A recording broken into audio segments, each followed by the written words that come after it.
talaga ni Kai. Ano ba naman kasi, ngayon nga yung investiture nila. Ali, 7:30 nga daw dapat nasa school na. Pero 7:40 nga nung paalis kami sa bahay. Inatid na nga lang kami dito ni mama at ng daddy ni Kai. Pagdating nga namin dito, tatakbo na nga talaga yan si Kyle dahil nakapila na nga daw yung mga classmates niya. Pero sabi ko nga sa kanya, intayin niya na ako dahil madami din kasi talagang tao dito. Pero tama nga si Kyle, pagpasok namin dito, halos lahat nga ng estudyante ay nakapila na. Kaya naman, nauna na nga sa akin si Kyle. Pero bumalik nga yan at kinuha sa akin yung tumbler niya, pati na rin yung bag niya. Dahil isasara na nga daw yung classroom nila. Nabanga lang niya yung bag niya, tapos pumunta na nga dito sa pila ng Boy Scout. Yung Girl Scout kasi parang nakapila na, tapos maya-maya nga lang pinalakad na din sila. Hindi ko na nga din pala pinag-complete uniform dito si Kyle dahil pwede naman daw yung maong na pants tapos white shirt lang. Hindi ko na rin pala naisipan na ibili si Kyle ng cap. Medyo matagal nga din pala silang nakapila dito dahil may iniintay pa nga na isang guest speaker. Kaya naman nakipagdaldala na nga muna dito si Kyle. Unti-unti na nga din pala silang pinaglakad dito dahil sa pwesto nga nila Kyle kanina medyo maaraw talaga. Kumain na nga muna ng candy si Kyle dito para daw pampawala ng gutom. Lahat nga ng estudyante ay nandito na nga sa loob ng gym. Pero pinalabas na nga muna lahat ng parents, kaya naman dito na nga lang kami ni Ate Noemi tumambay muna sa may gate. Kakagaling nga lang din pala ni Ate Noemi nito sa duty at wala pa talaga siyang tulog at pahinga. Pero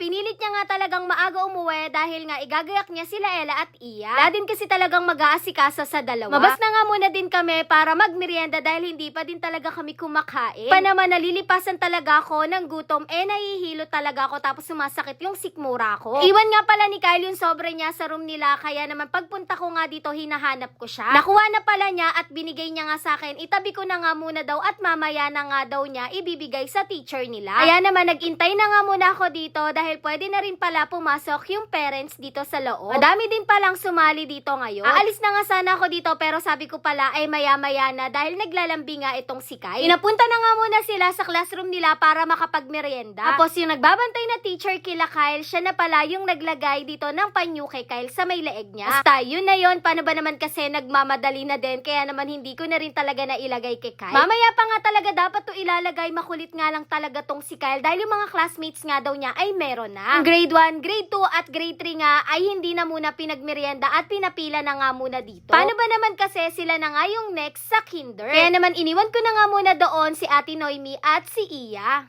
So, may rice.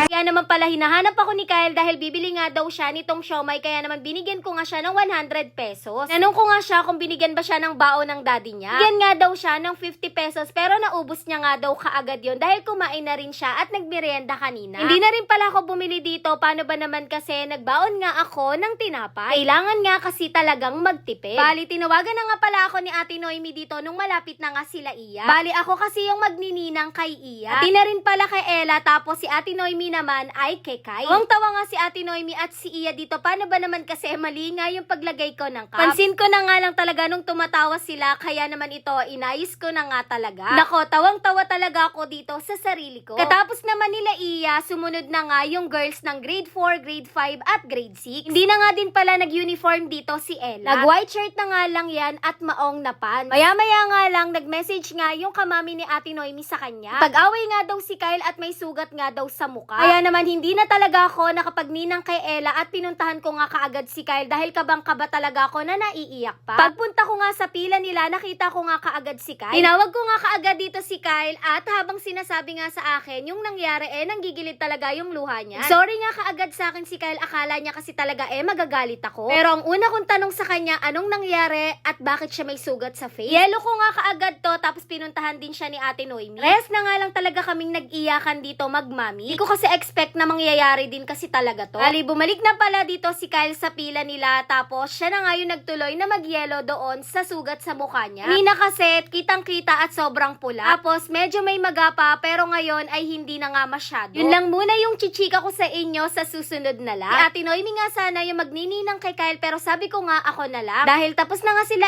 Ella, kaya naman aasikasuhin na nga muna niya yung mga anak niya. Ayoko na rin kasi talagang iwanan dito si Kyle. Buti na nga lang din talaga ngayon at nakakangiti-ngiti na nga si Kyle, kanina kasi hindi talaga mangiti yan. After nga nito, sinundo na nga din kami ng daddy niya dahil babalik na nga lang kami after lunch. Yun lang, thanks for watching, bye-bye!